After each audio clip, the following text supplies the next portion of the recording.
Hello बच्चों, कैसे हो आप सब लोग। तो उम्मीद करता हूँ सभी बच्चे बहुत बढ़िया होंगे। और आज हम लोग अपना नया चैप्टर स्टार्ट करने जा रहे हैं। आपका अकाउंटिंग का न्यू चैप्टर है जिसका नाम है रिडम्पशन ऑफ प्रेफरेंस शेयर्स। तो चलिए बच्चों, सबसे पहले आप लोग मेरे साथ साथ चैप्टर की हेडिंग डालें, redemption of preference share. Redemption of preference shares. तो देखिए बच्चों, चैप्टर की जब हम शुरुआत करते हैं तो मन में एक विचार आता है कि सर क्या मतलब है सर रिडम्पशन का। ठीक है, क्या मतलब है रिडम्पशन का। सभी बच्चों को प्रेफरेंस शेयर का मीनिंग तो पता है, issue for feature of share भी सभी बच्चे पढ़ चुके हैं, लेकिन बच्चों के मन में एक विचार ये उठता है कि सर रिडम्पशन का मतलब क्या है।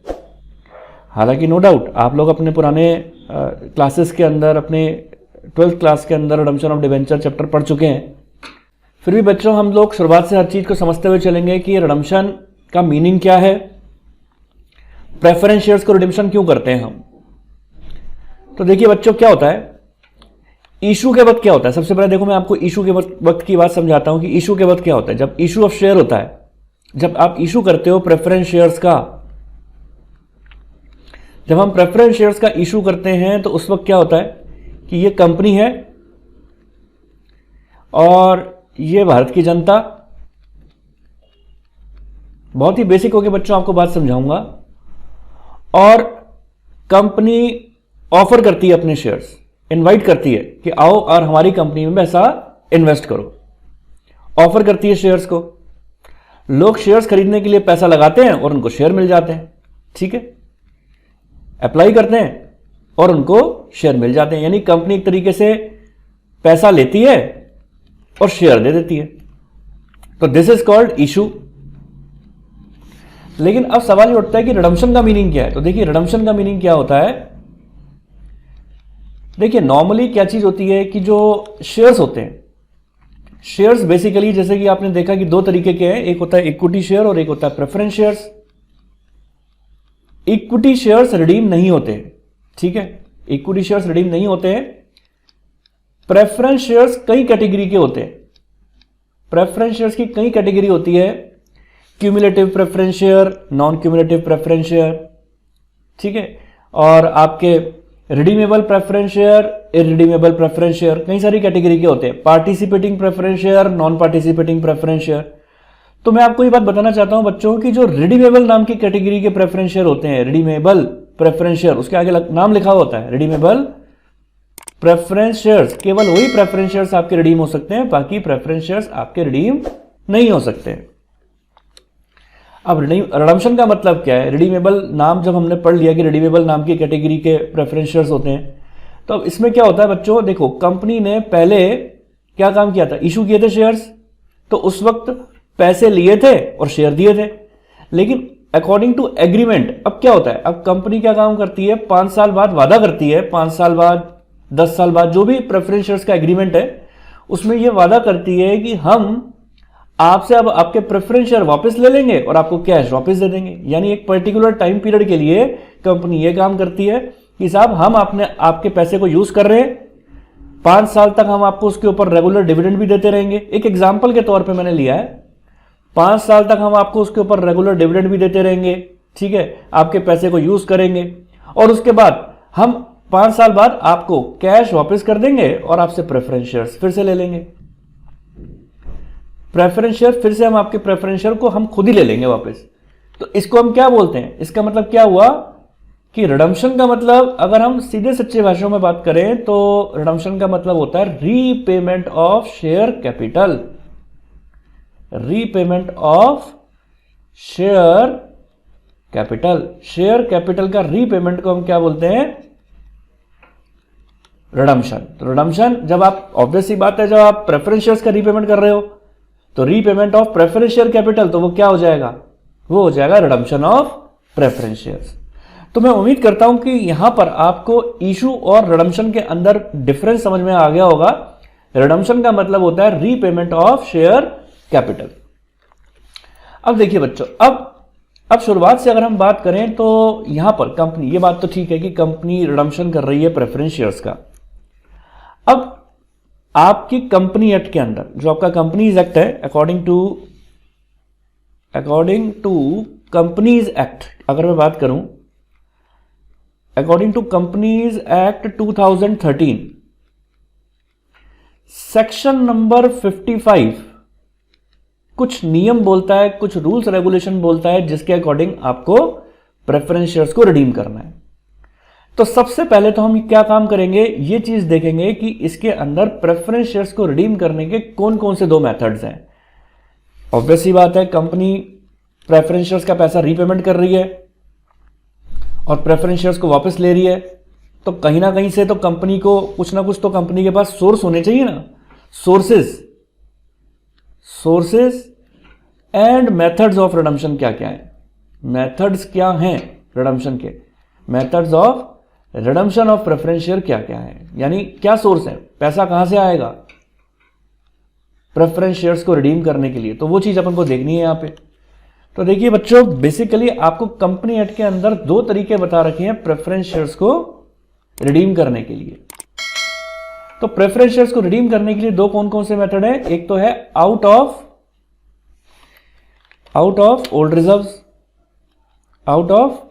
ओल्ड रिजर्व, और दूसरा क्या तरीका है बच्चों, after issue new equity share, या तो नए इक्विटी शेयर इशू कर लो या पुराने रिजर्व से पैसा ले लो।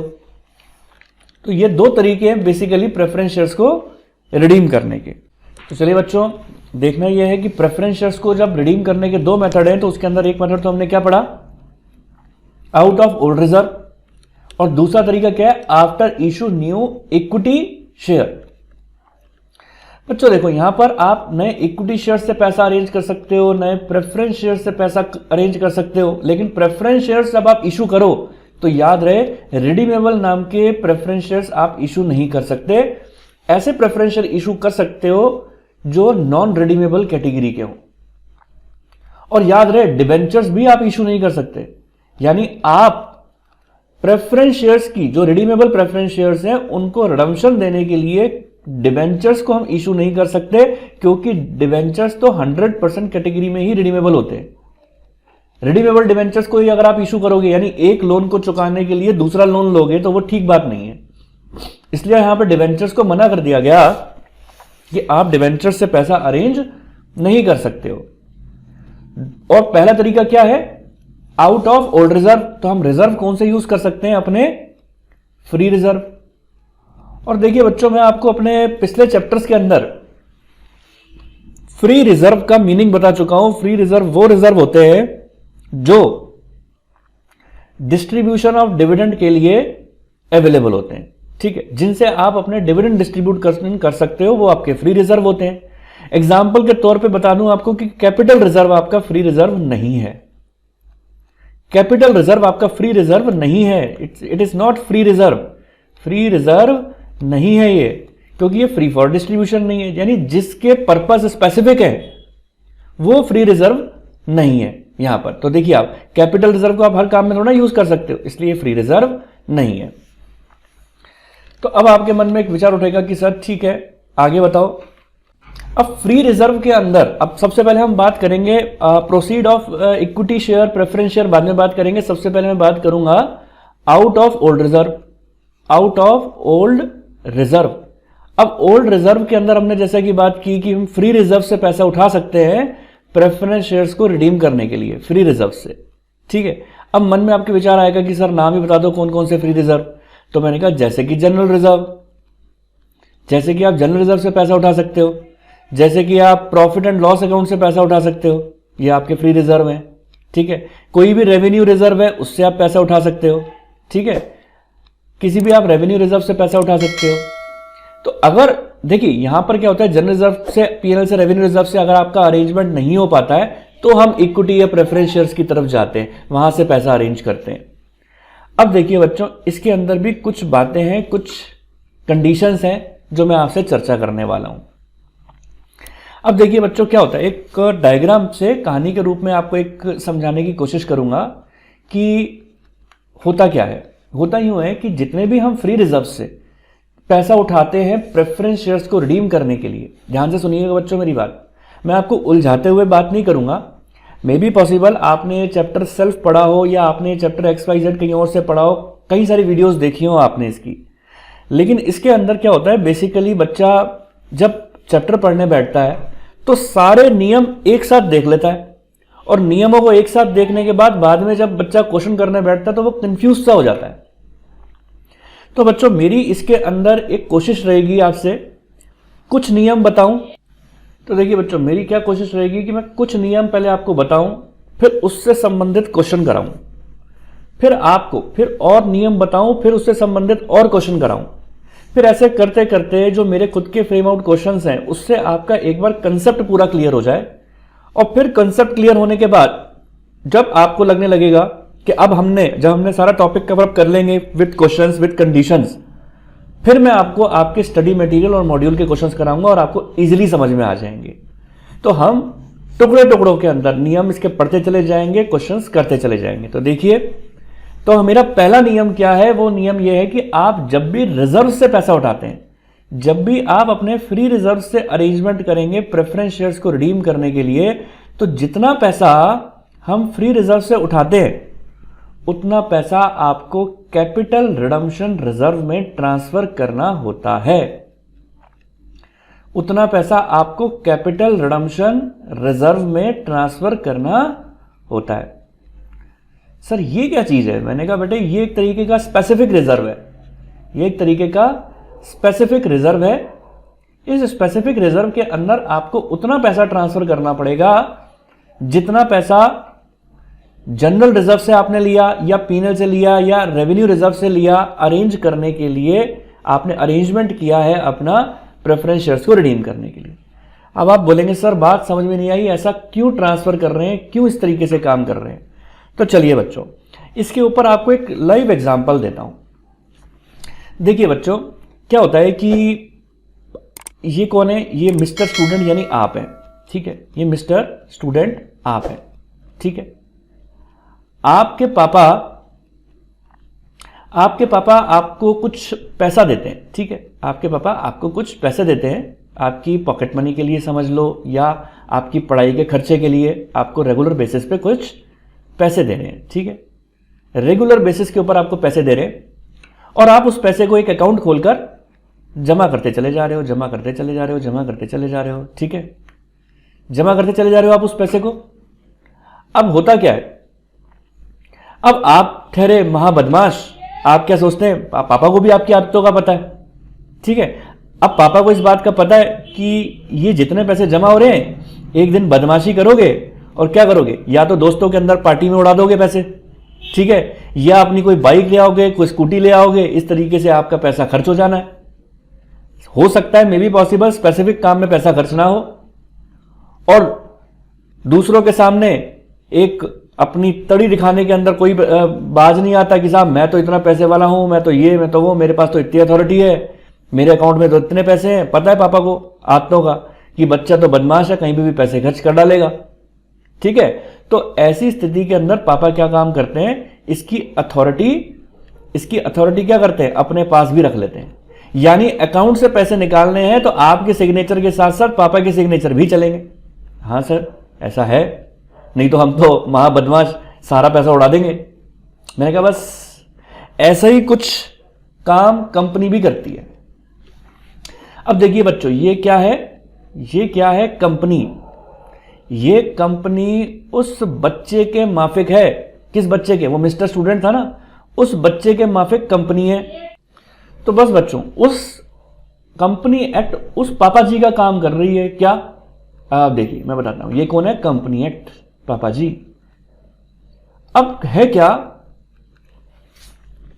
कि कंपनी अपनी रेपुटेशन दिखाने के लिए क्या बोलती है, मेरे पास बहुत पैसा है, बहुत पैसा है, बहुत सारे रिजर्व हैं, बहुत पैसा है, ठीक है।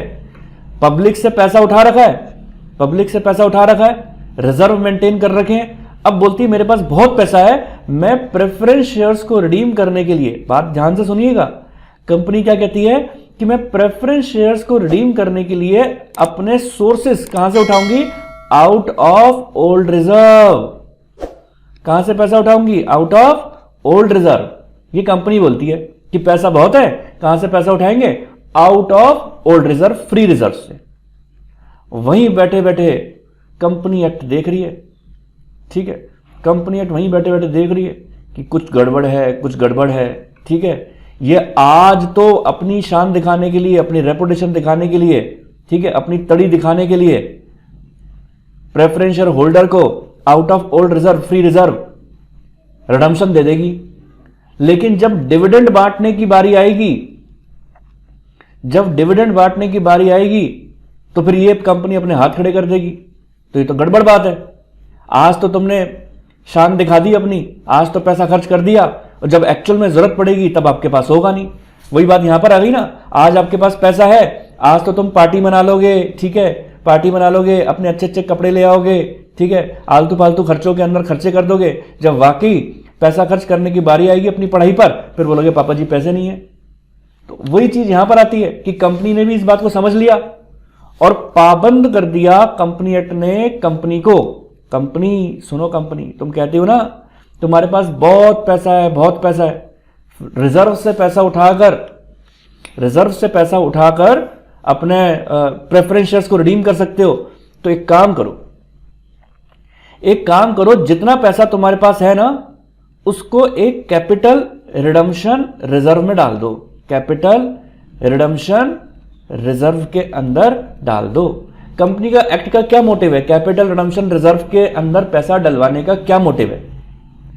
सिर्फ मोटिव यही है कि जितना पैसा कंपनी यूज कर रही है प्रेफरेंस शेयर्स को रिडीम करने के लिए, अगर उसके पास सरप्लस फंड है तो इतना फंड कैपिटल रिडम्पशन रिजर्व के अंदर सेव हो जाए, ताकि कल को कंपनी को डिविडेंड या किसी भी XYZ किसी भी चीज की जरूरत पड़े तो कंपनी के पास सफिशिएंट फंड रहे। कंपनी एक्ट का भरोसा नहीं है इस कंपनी के ऊपर, इसलिए जो अदर शेयर होल्डर्स है उनका जो बेनिफिट के लिए, उनके राइट को रिजर्व करने के लिए, उनको सेव करने के लिए, उनको सेफगार्ड करने के लिए कैपिटल रिडम्पशन रिजर्व के अंदर पैसा डलवाया जाता है। कितना? जितनी नॉमिनल वैल्यू के शेयर्स रिडीम किए जा रहे हैं प्रेफरेंस शेयर्स, उतना पैसा कम से कम कैपिटल रिडम्पशन रिजर्व में जाना चाहिए। अच्छा, तो ये कारण होता है क्या? मैंने कहा भाई तो बच्चों आज आपने ये बात तो समझ ली कि हम फ्री रिजर्व से पैसा उठा सकते हैं, यानी हमसे मतलब है कंपनी। कंपनी फ्री रिजर्व से पैसा उठा सकती है, कंपनी फ्री रिजर्व से पैसा उठा सकती है, लेकिन उसको जितना पैसा वो फ्री रिजर्व से उठा रही है प्रेफरेंस शेयर्स को रिडीम करने के लिए, तो प्रेफरेंस शेयर्स को रिडीम की जो नॉमिनल वैल्यू है उतनी नॉमिनल वैल्यू के जो अमाउंट है उसको फ्री रिजर्व से उठा के कैपिटल रिडम्पशन रिजर्व में डालना पड़ेगा। ये हमारा पहला नियम है, ठीक है, ये हमारा पहला नियम। और इससे पहले मैं आपको बता चुका था कि हम, हालांकि आप ओल्ड रिजर्व्स का पहला नियम है ये, हालांकि हम ओल्ड रिजर्व से हटके इक्विटी शेयर्स या नॉन रिडीमेबल प्रेफरेंस शेयर से भी पैसा आप अरेंज कर सकते हो, उसकी चर्चा हम बाद में करेंगे। डिबेंचर से नहीं कर सकते, वो मैंने आपको बात बताई। इसमें मैं आपको जो नियम बता चुका हूं, आउट ऑफ ओल्ड रिजर्व के अंदर आप फ्री रिजर्व से पैसा उठा सकते हो, लेकिन याद रहे कैपिटल रिजर्व से पैसा नहीं उठा सकते, क्योंकि कैपिटल रिजर्व आपका फ्री रिजर्व नहीं है। ठीक है सर, यहां तक भी आपकी बात अच्छी तरीके से समझ में आ गई। तो चलिए बच्चों, अब एक फाइनली हम कुछ और कंडीशंस भी लिख लेते हैं, फिर उससे लिंक अप आपको एक एग्जांपल कराऊंगा ताकि आपको मेरी बात समझ में आ जाए।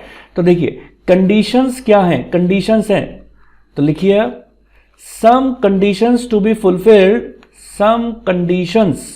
तो देखिए बच्चों, हमने क्या बात पढ़ी इसके अंदर, मैंने बात बताई आपको कंडीशंस, तो क्या है, some conditions to be fulfilled while making redemption of preference shares, some conditions to be fulfilled while making redemption of preference shares। ठीक है जी। अब आती है, देखो बच्चों वो कंडीशंस क्या है। सबसे पहले इट मस्ट बी रिडीमेबल, यानी कौन सी कैटेगरी के प्रेफरेंस शेयर होने चाहिए, रिडीमेबल नाम की कैटेगरी के प्रेफरेंस शेयर्स होने चाहिए। तो इसलिए मैंने क्या लिखवाया, सबसे पहला it must be redeemable. Second point है preference shares, redeemable preference shares. जो रिडीमेबल प्रेफरेंस शेयर्स हैं, redeemable preference shares must be fully paid up. If preference shares are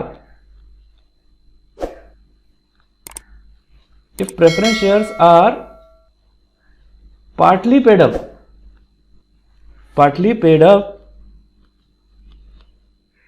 then it must be made fully paid up. Then it must be made fully paid up. Otherwise redemption cannot be made. Otherwise redemption cannot be made. Otherwise redemption cannot be made for partly paid up shares. Partly paid up preference shares. तो जो partly paid up preference shares हैं, या तो आप उनको fully paid up बना दो, नहीं तो आप उनका रिडम्पशन नहीं कर सकते। अब आप बोलेंगे सर इसका मतलब बताओ।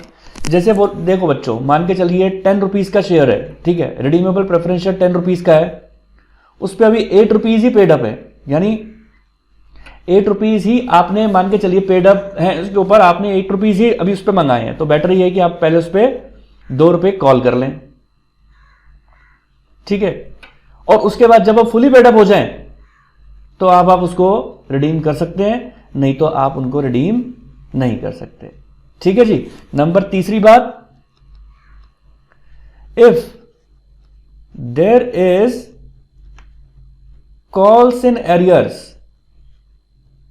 if there is calls in arrear on redeemable preference shares, then it cannot be redeemed. Then it cannot be redeemed. अगर calls in arrear है preference shares में, तो आप तब भी उनको redeem नहीं कर सकते।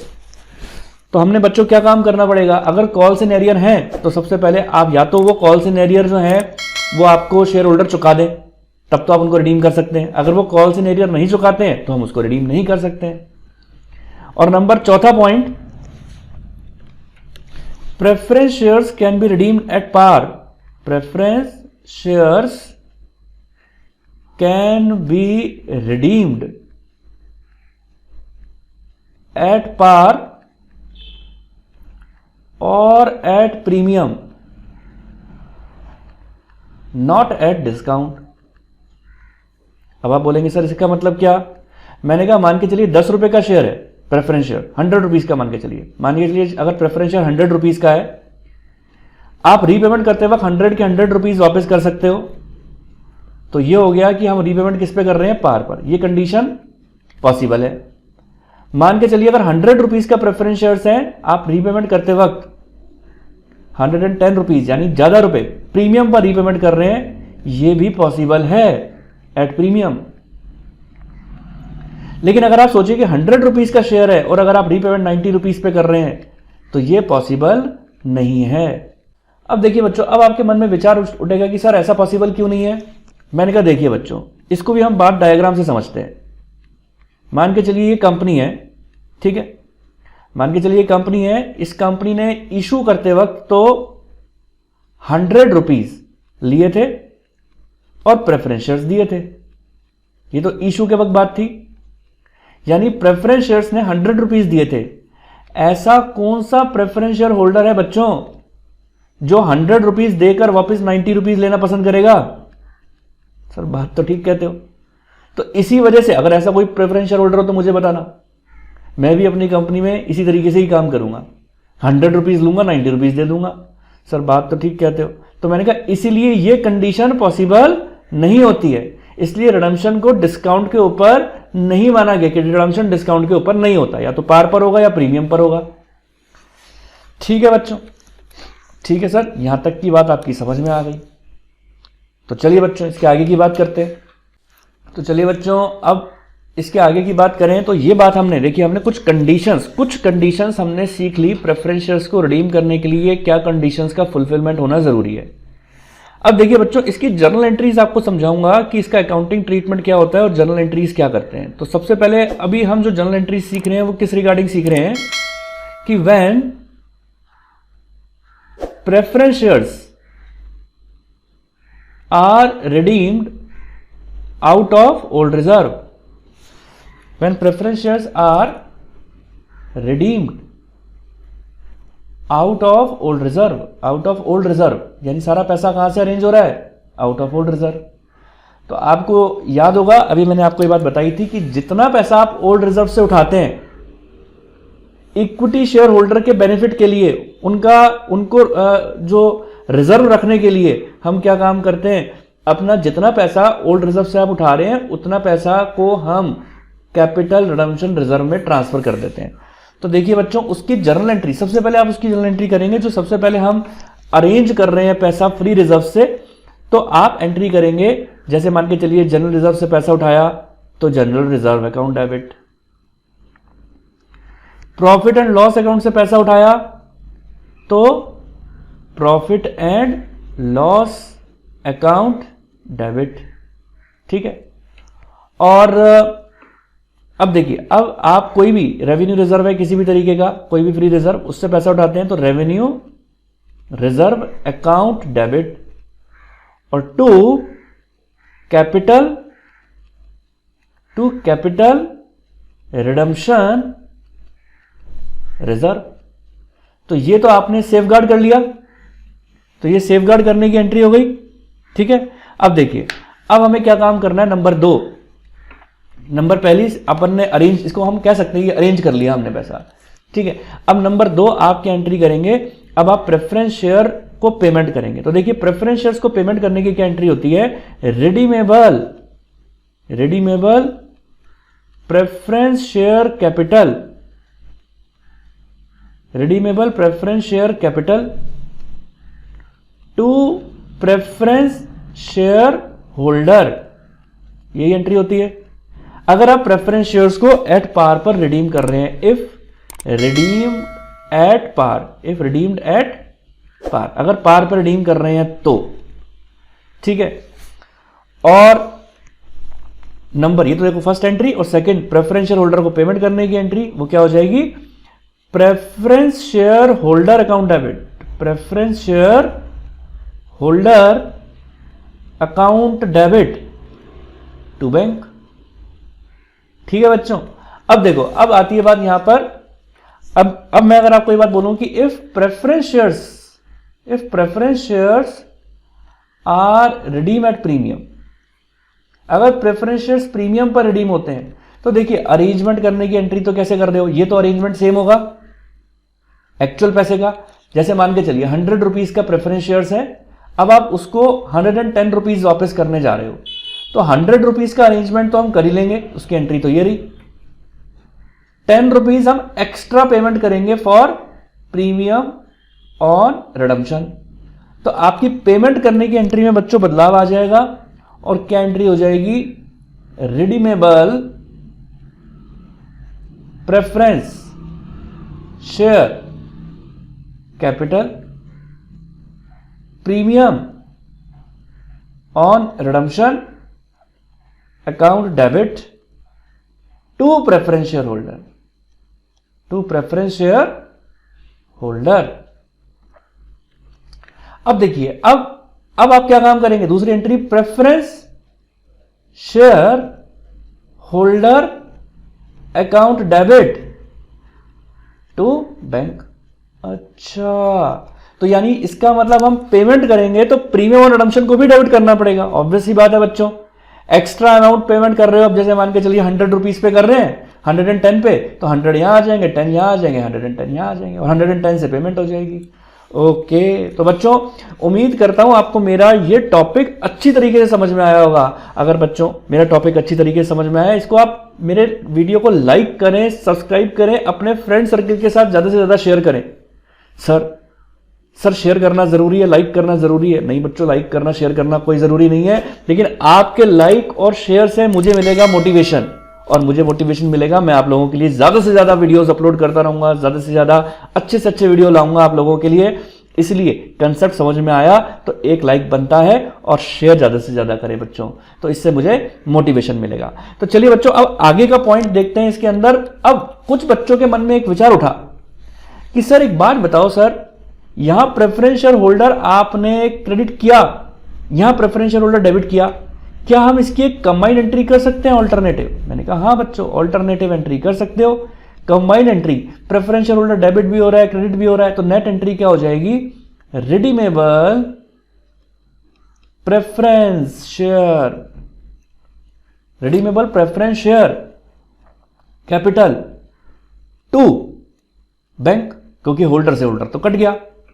ओके सर, कहीं कहीं बुक्स के अंदर ये भी लिखा होता है तो हम कंफ्यूज हो जाते थे। मैंने कहा अब कंफ्यूज मत होना बच्चों, लो यहां पर भी हम कर सकते हैं, सर यहां पर भी कर सकते हैं। मैंने कहा और क्या, देखो यहां पर प्रेफरेंस शेयर होल्डर क्रेडिट है, यहां पर डेबिट है, आपस में काट दो, तो नेट एंट्री क्या हो जाएगी?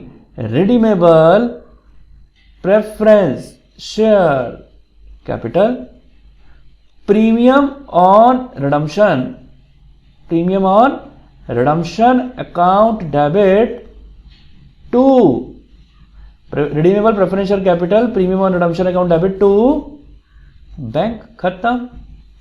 ओके सर, मैंने कहा बोलो। सर एक बात बताओ, आपने एक्चुअल पैसे का तो अरेंजमेंट कर लिया, इसकी एंट्री क्या करेंगे? मैंने कहा देखो बच्चों, हमें प्रीमियम ऑन रिडम्पशन का भी अरेंजमेंट करना है और उसकी एंट्री भी हमें करनी पड़ेगी। उसकी एंट्री करने के लिए आप प्रॉफिट एंड लॉस अकाउंट से पैसा उठाएंगे।